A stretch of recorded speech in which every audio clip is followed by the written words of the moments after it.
Well, what is ahead for the major banks in the new year? Rodgin Cohen of Sullivan Cromwell is live with Tom Keene and Ken Prewitt. Let's listen in. Persuade them to understand the dichotomy which emerges. A lot has been done for the large banks, almost nothing for the small banks. Oh, an important point. Betty Lou, we welcome you this morning with Rodgin Cohen, the chairman of Sullivan and Cromwell, just mentioning there that the small banks need services as well. Let's talk about the big banks. Henry Kaufman, who you know for years and with the Economic Club of New York, as you are, really suggests a new regime of banking, as does Mervyn King of the Bank of England. Do we need a new utility bank? Do you foresee in the next decade a new kind of major bank? You know, that is certainly a perceived wisdom in some quarters, but the idea of a utility, which is almost the exact opposite of innovation, is something that I think would actually harm the global economy, not help it. How do we then maintain controls? James Dimon with an op-ed recently, 3-4 months ago, saying much what you just said. And how do we put not regulation, but just constraints on these bigger banks so we don't repeat what we've seen the last 3 years? Well, certainly there does need to be a different regulatory regime and a more risk-focused regulatory regime. In addition, we very badly need a resolution regime so that the government is not faced with this totally unpalatable choice between either massive taxpayer assistance or a free-fall bankruptcy. That's unacceptable. And finally, we need to cover the shadow banking system. There's got to be regulation there because that was the original source of our problem. Well, is that necessarily the answer, more regulation? I mean, the free market model has been proved to be a failure and we'll abandon it now? Absolutely not. I think there's a difference between improved regulation and more regulation, smarter regulation, more focused regulation. Because if you're a bank, you have to answer, you've got the Federal Reserve, you've got the SEC, you've got, who else? The Internal Revenue Service, the controller of the currency. And Rodgin Cohen. It's easy to lose count of how many people are looking over your shoulder. Correct. And indeed, there's been a lot of criticism recently of Graham Leach-Bliley, the major statute in 1999.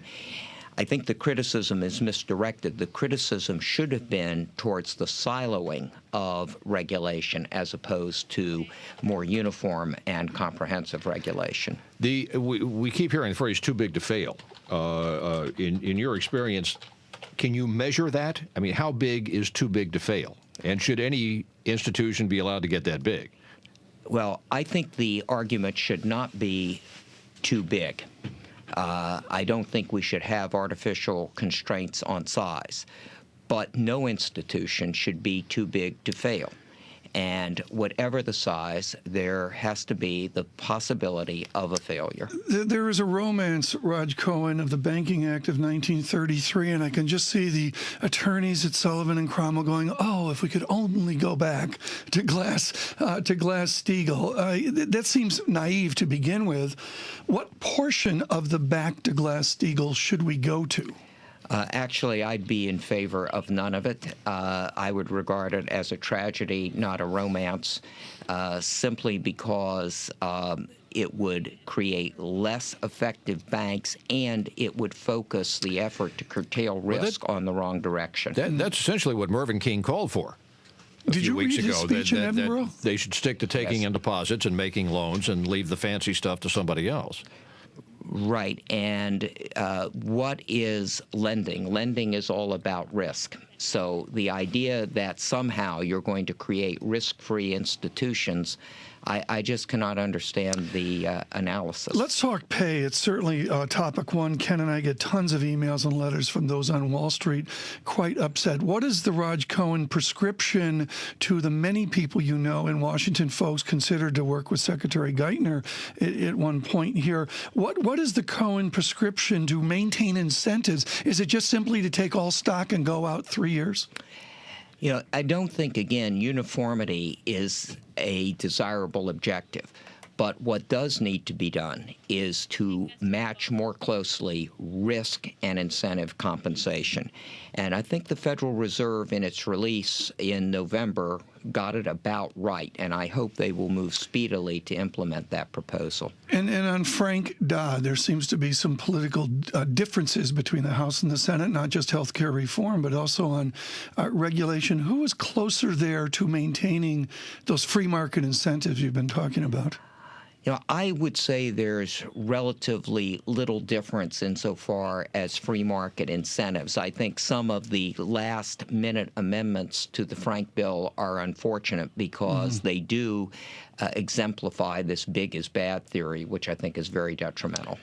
When you look at the banks of Manhattan, we have a running joke here that the definition of a regional bank is any bank not on the island of Manhattan. The state of those banks, there was a Der Spiegel chart today out on the internet of just terrific, thanks to the person on Twitter that sent that in to me, the profit turnaround here, steeper yield curve, banks getting in. When does the deleveraging end? When does the normal get back to banking? I think we are getting nearer for the large banks, at least for most of them, to the end of the deleveraging. Clearly, the leverage was excessive, and if one looks at it carefully, there has already been massive deleveraging. If you're just joining us, folks, is Rodgin Cohen, Chairman Sullivan and Cromwell, with us as we await comments from the president. We will have those here in a number of minutes before he goes to Hawaii. Ken, I want you to jump in here when you've got a the president will be speaking, by Cohen. the way, in case you've just joined us, on Senate passage of health care overhaul. Yeah.